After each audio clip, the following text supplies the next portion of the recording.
This video sponsor by SBO digital marketing. இது ஒரு work from home opportunity. இதை use பண்ணிக்கோங்க. இதில் மந்த்லி 21K கிட்ட சம்பாதிக்கலாம்.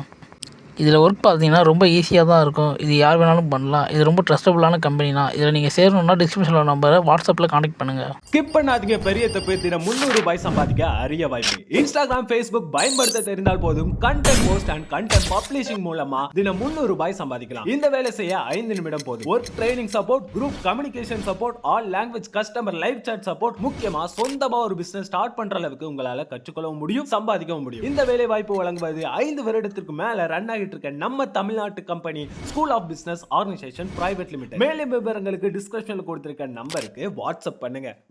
உண்மைதான், அவ ₹1 கொடுத்த உண்மைதான். என்ன வித்தியாசம் தெரியுமா? நீ உன்கிட்ட இருந்ததுல ₹100 கொடுத்த, அவ தன்கிட்ட இருந்தது எல்லாத்தையும் சேர்த்து ₹1 கொடுத்த. கொடை எது? கொடை எது? ஒருத்தங்களுக்கு கொடுக்கும் போது எப்படி கொடுக்கணும்? அந்த மனம் எப்படி இருக்க வேண்டும்? இந்த மனம் இருக்கு இல்லையா, இந்த மனதிற்கு விளக்கம் தருகிறது பைபிள். இயேசுவை சிலுவையில தொங்க விட்டுருக்கான். ஒரு லெபனான் கவி இப்படி பாக்குறான். இது அழகிய பெரியவன் எனக்கு சொன்னது. அவன் சொல்றான், அவன் 4 வார்த்தையில எழுதினான். அவனை முள் கிரீடம் இப்படி போட்டிருக்காங்க இயேசு கிறிஸ்துக்கு. ரத்தம் வடியுது. அவன் எழுதுறான், என்ன கருணையான உலகம், முல்லை விதைத்தால் ரோஜா அல்லவா முளைக்கிறது. அன்புங்க. அவர் பாவமே செய்யலங்க, எல்லா பாவமும் செய்யாதீங்கப்பான்னு சொன்னதனால தூக்கலிடப்பட்டார். இதுதான் இயேசு கிறிஸ்துவின் வரலாறு. அவர் சொல்றாரு, கடைசியா வரைக்கும் சொல்றாரு, இறைவா இவர் என்ன செய்கிறார் என்பதனை தெரியாமல் செய்கிறார், இவரை மன்னியும். வாழ்க்கையின் கடைசி துளி வரைக்கும் அன்போடு இருக்க முடியுமா? அப்படி அன்பாக இருந்தவரை பற்றி தானே நாம் பேசிக் கொண்டிருக்கிறோம். காது இருக்கின்றவர்கள் கேட்க கடவீர்கள் அப்படின்னு ஒரு வார்த்தை இருக்கு. அது என்ன வார்த்தை? அது நான் உள்ள போறேன். எனக்கு அந்த பைபிள் வார்த்தைகள் எல்லாம் ஒண்ணுக்கு பின்னால ஒண்ணு விளக்கம் கொடுத்துக்கிட்டே இருக்கு. உள்ளவனுக்கு தரப்படும், இல்லாதவனிடம் இருந்து இருப்பதும் எடுத்துக் கொள்ளப்படும். அது எப்படி? இல்லாதவனுக்கு தானே கொடுக்கணும், உள்ளவனுக்கு தரப்படுமா? இல்லாதவனிடம் இருந்து இருப்பதும் எடுத்துக்கொள்ளப்படும். அது எப்படி நியாயம்? நான் வாசிக்கிறேன். ஒருத்தர் வெளியில போகும்போது ஒருத்தர் கிட்ட 4 காசு, ஒருத்தங்கிட்ட 2 காசு, ஒருத்தங்கிட்ட 1 காசு கொடுத்துட்டு, நான் வரதுக்கு ஒரு 6 மாசம் ஆகும், இந்த காசை வச்சுட்டு ஏதாவது ஒரு உருப்படியா பண்ணி வைங்க, வந்தா கணக்கு கேட்பேன்ட்டு போயிட்டார். 6 மாசம் கழிச்சு வந்தார்.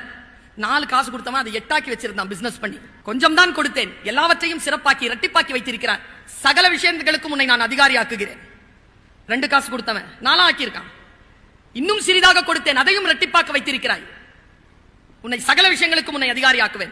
நம்ம ஆளு ஒத்த காசு. எங்கப்பா இரு, நேரா போய் அந்த ஒத்த காசை எடுத்துட்டு கையில கொடுத்துட்டு, இங்க பாரு ₹1 கொடுத்துட்டு திரும்பி வருவேன், கணக்கு சொல்லணும்னு சொன்னேன்.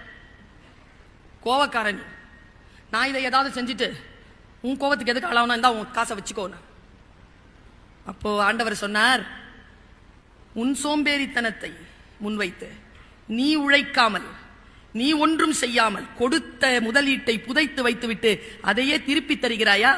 அதை திருப்பி தருகின்ற பொழுது என் கோபத்தை வேற அதை பொருண்மையாக முன்வைக்கிறாயா? கொண்டு வா என்று அவன் இடம் இருந்த ₹1 பறித்துக் கொண்டார். இப்ப புரியுதா? உண்மையும் நேர்மையும் உழைப்பும் இருப்பவனுக்கு தரப்படும், அவை எல்லாம் இல்லாதவனிடம் இருந்து இருப்பதும் எடுத்துக்கொள்ளப்படும் என்று சொல்கிறது பைபிள். இதெல்லாம் பைபிள்ல வரக்கூடிய விஷயங்கள். ரொம்ப சூட்சமமான ஒரு விஷயத்தை சொல்ற, ரொம்ப சூட்சமம். இதை நமக்கு புரியறதுக்கு, விதைக்க தெரிந்த ஒருவன் விதைகளை எடுத்துக்கொண்டு விதைக்க புறப்பட்டான். என்ன வார்த்தை பாருங்க, விதைக்க தெரிந்த ஒருவன் விதைகளை எடுத்துக்கொண்டு விதைக்க புறப்பட்டான். எல்லாம் சரியா இருக்கு, ஒரு தப்பும் கிடையாது. முதல் வார்த்தை தொடங்குது மார்க், காது இருக்கின்றவர்கள் கேட்க கடவீர்கள். டேப்பா, எவ்வளவு தடவை சொல்லியிருப்போம் நம்ம பிள்ளைங்க கிட்ட, என் சொல்ற பேச்சு கேளுடா. என் தம்பி பத்ரி கிட்ட எவ்வளவு நாள் சொல்லியிருப்பேன், சொல்ற பேச்சு கேளுப்பா, சொல்ற பேச்சு கேளுப்பா. காது இருக்கின்றவர்கள் கேட்க கடவீர்கள். கேள். விதைக்க தெரிந்த ஒருவன், நான் சொல்ற விதைகள் அல்ல, உங்கள் வாழ்க்கை, உங்கள் எண்ணங்கள், உங்கள் முயற்சிகள், அவை வழியில் சிந்தின. சில விதைகள் வழியில் சிந்தின, பறவைகள் பட்சித்து போட்டன.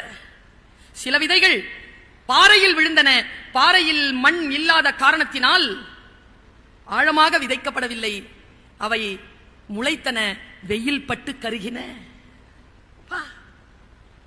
எங்க விதைக்கணும்? பாறையிலையா போட்ட? மூன்றாவது, சில விதைகள் முட்களில் விழுந்தன, அவை நெருக்கடித்து இல்லாமல் ஆயின. சில விதைகள் நல்ல நிலங்களில் விழுந்தன, அவை 30ஆகவும் 60ஆகவும் 100ஆகவும் போகம் அளித்தன.